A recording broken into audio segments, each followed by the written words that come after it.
Hi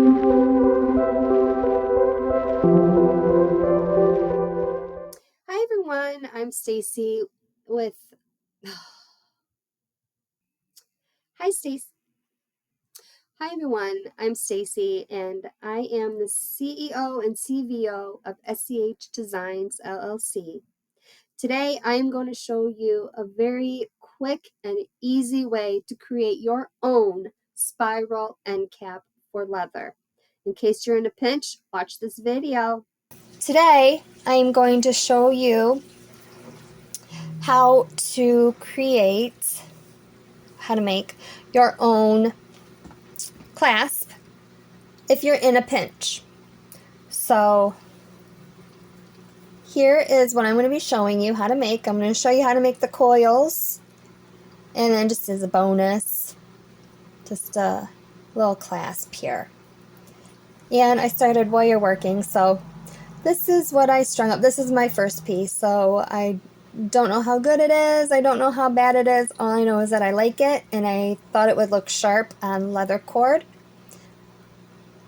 And I wanted to make my own clasp, so that's what I did.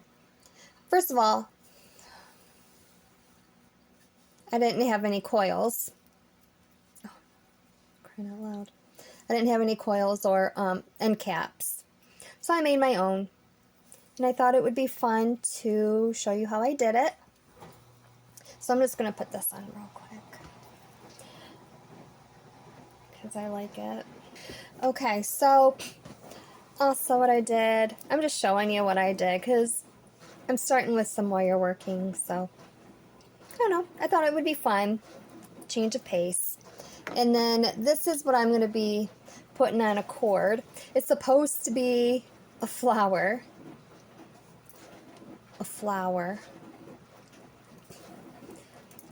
So I have a main bead in the center, and then I'm just working smaller beads around it. So I think that would be cute. And then I'll put a jump ring, and then I'll hang this off of leather cord as well. So the tools you will need to make the coils, I have a wire straightener here, and I have a wire rounder. There's a cup in there, and you put it on the end of the wire, and it makes it not as sharp on the wire. And then you'll also need some wire cutters. I have flat nose pliers and chain nose pliers. I also have round nose pliers, and I forgot what these are called, but if you have jump rings, it'll space the rings so you can separate them. And I tend to go overboard with the tools because I never know what I'm going to use. And here I have 18 gauge wire, but 20 gauge wire would work best for making the coils. But I ran out of 20 gauge wire. So this is going to hurt my hands a little bit, but it works. Anyway, so what I'm going to do is I'm going to grab some wire. Alright, so I'm just going to cut off the edge, not the edge, the end of the wire. Oh my gosh, I'm so funny. Because you see how it's kind of,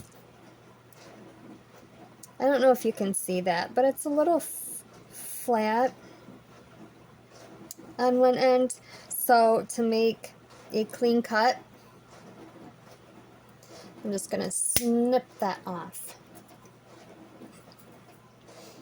Alright.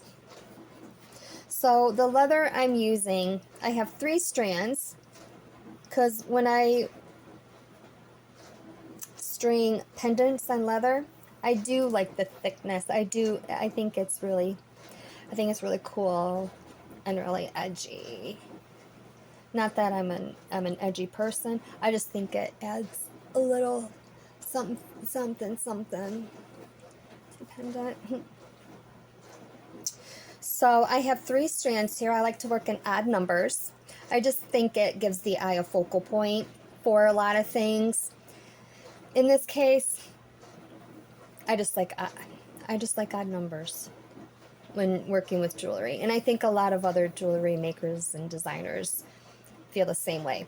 So my leather cord is 16 inches long, and then the clasp will add about a 1/2 inch. So, okay, so that's what I have here. So what I'm going to do, oh, I forgot these. These are, anybody who works with memory wire, they'll have a pair of memory wire pliers here.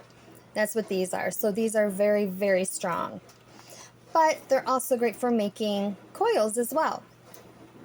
So I'm going to turn this. I'm going to use the smaller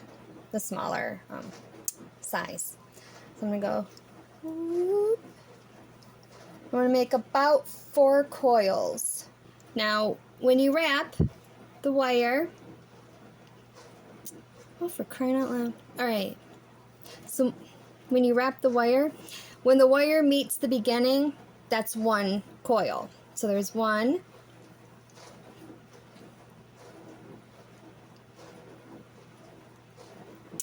2,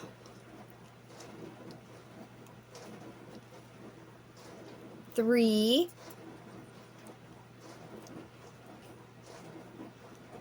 4. And then I'm just going to use this now. You know what? This isn't as round as I would like it, this end here. So I might snip that off.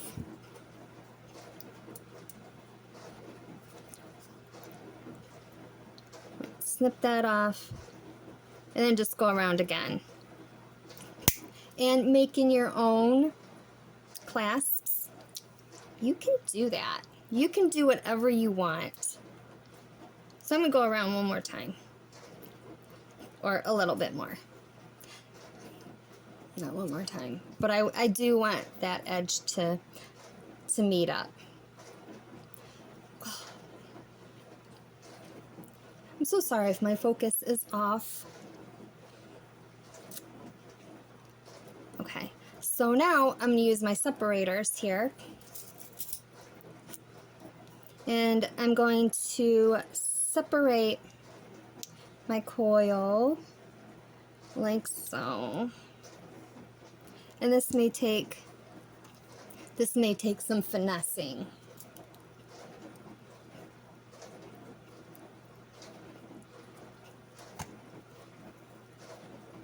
All right, let's see if I can. All right, so I'm just going to use that. Put it in between the coils and just work my way around. Again, with 20 gauge wire, this is a lot easier. 18 gauge wire takes a lot of finessing.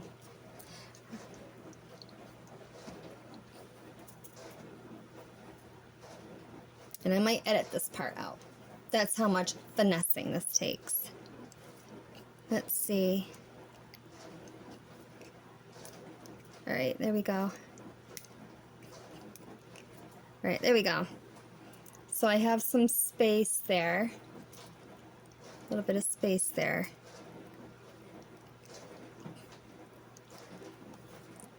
Again, 20 gauge wire, you won't have to do all this. 20 gauge wire moves very easily. I actually got 18 gauge wire to make bracelets or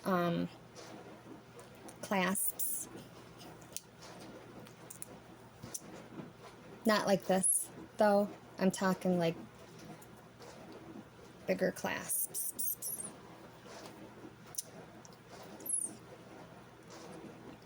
All right, so I'm just going to move this in here. Oops.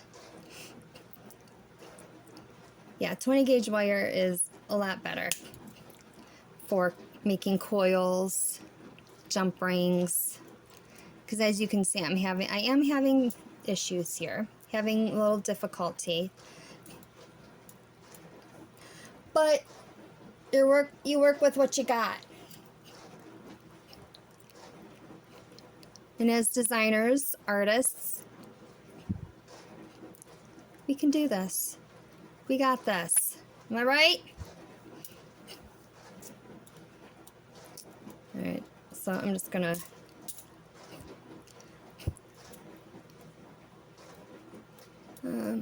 okay. Sorry if I get off camera.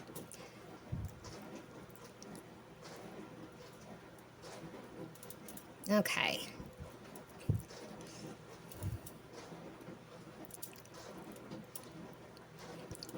All right, so that's what I was working on. You need that loop right there. Let's see if I can turn this. You need that loop right there so you can attach a jump ring or your clasp, whatever you need, whatever you're using. That was weird. So then I'm gonna just cut this off.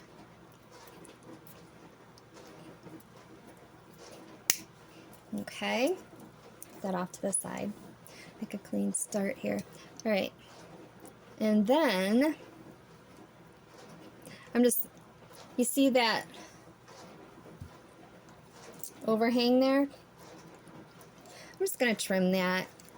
You don't have to because we're going to press it up against, we're kind of gonna crimp it against the leather cord. All right.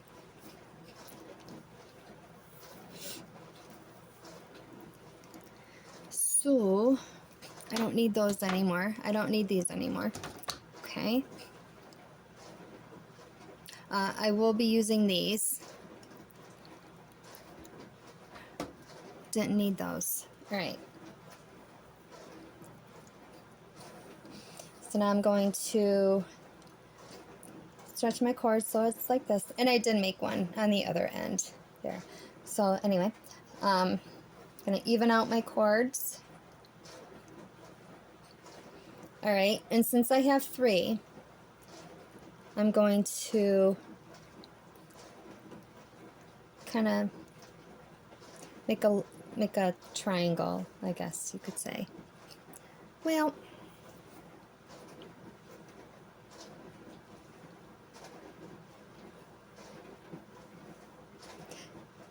you're gonna do what you gotta do to get it in the coils.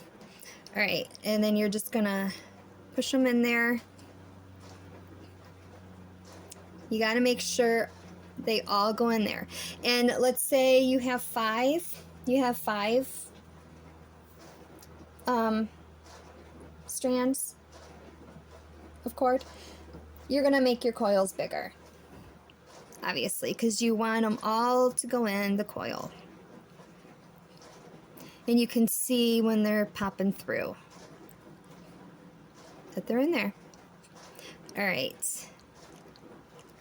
So now what I'm going to do is I'm going to take my pliers, my chain nose pliers, and that bottom coil, the edge, I'm going to flatten it. All right, now it's not coming out. Cool, right? All right, so it's okay that I already put the coils at the end, because when I'm done with my pendant, oh, where'd it go? When I'm done with my pendant, I'm going to put a jump ring at the end, and it's going to be an open jump ring. Obviously, I'm not going to solder it closed or anything, because I'm going to open the jump ring to center it on this. If I was using an actual bail, then I might, it depends on if the bail has an enclosed jump ring or an open jump ring. So anywho, now for the clasp, and of course I'm going to use my 18 gauge wire, and I'm going to cut off that edge. Okay.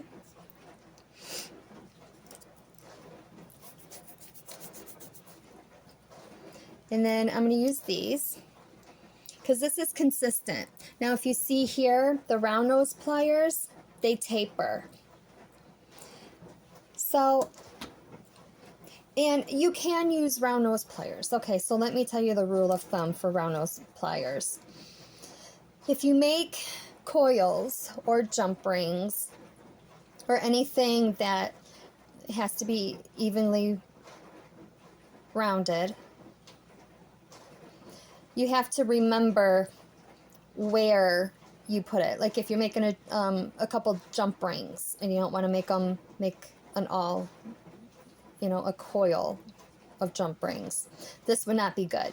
But anyway, you would, if you made one ring, you would have to remember, and you wanted to make 2 or 3 rings or more, you would have to remember where on your round nose pliers you made that ring so that they're all even. Which is why I use these. It's not tapered, it's the same, it's consistent all the way around. So I like using these. So now I'm going to make, all right, let me show you. Let me take my fancy necklace off and show you. Oops. That's not good. All right. So this is what we are making.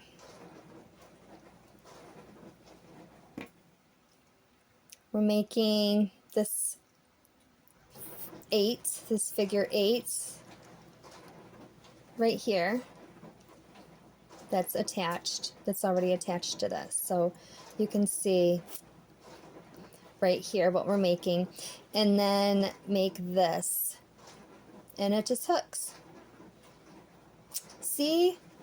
Oh my goodness.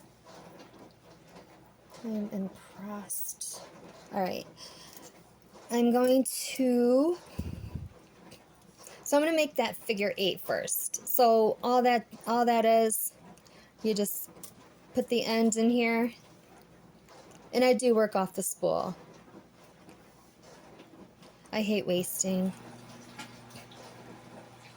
All right, and I'm just going to turn it. I'm going to turn it until the end meets the wire. And then I'm going to flip it like this. See, so the opening is on this side of the wire. So I'm going to put the other opening on the opposite side. So it's going to look like, oh, for crying out loud. Anyway, it's going to look like this. Okay. And then get as close to that end as possible. Oops, I was holding it wrong. All right. And then I'm just going to twist again. This time I'm going to twist it all the way across.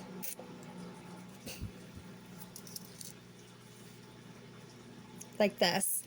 And then what I'm going to do is take my wire cutters and I'm just going to cut it where it crosses.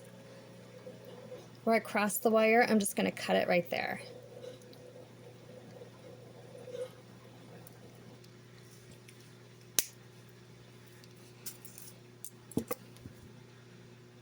Okay, so that's just 1/2. That's just part of it. So now the other part, again, I want a flat edge here.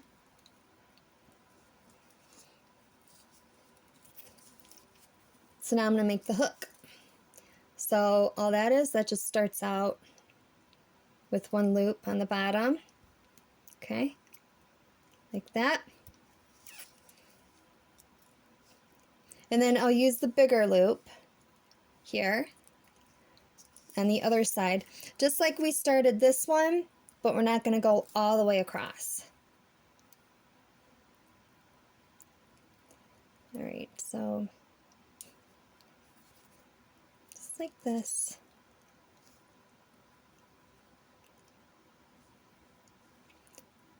But I do want to come close. Okay, like that. And it's just like making the French wires.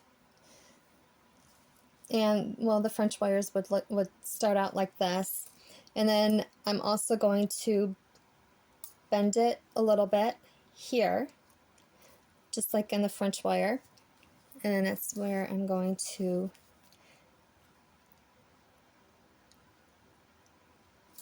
clip it. All right.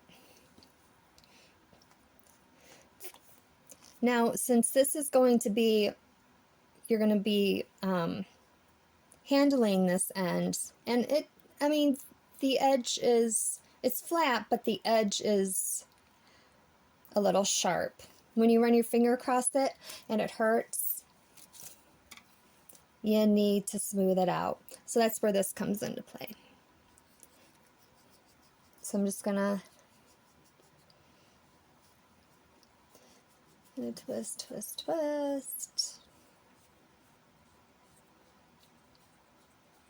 How's everyone doing today? Okay. So that smoothed it out a little bit more. But there's one piece, right? A little section. Okay. There we go. Much better. All right. You don't need to put it back in here, but I do. I don't know why. So now, just like opening a jump ring, you're going to use chain nose and flat nose. You're going to open it to the side, okay, like that, and you're just going to attach it. And then same thing with closing.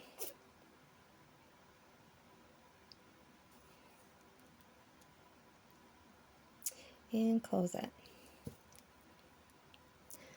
Now, just like with the jump ring, you want to make sure that there's a connection here. So that's what I'm going to do. I'm just going to put a little pressure on there to bring them closer together so there's not a gap. So now for the other side, same thing.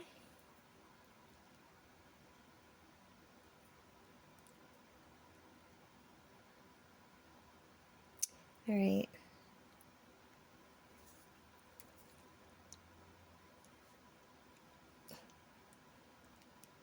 All right, so focus is not my strong suit. I need to work on that. All right, so same thing, open like a jump ring, side to side. Attach it to the other end, and then close it up.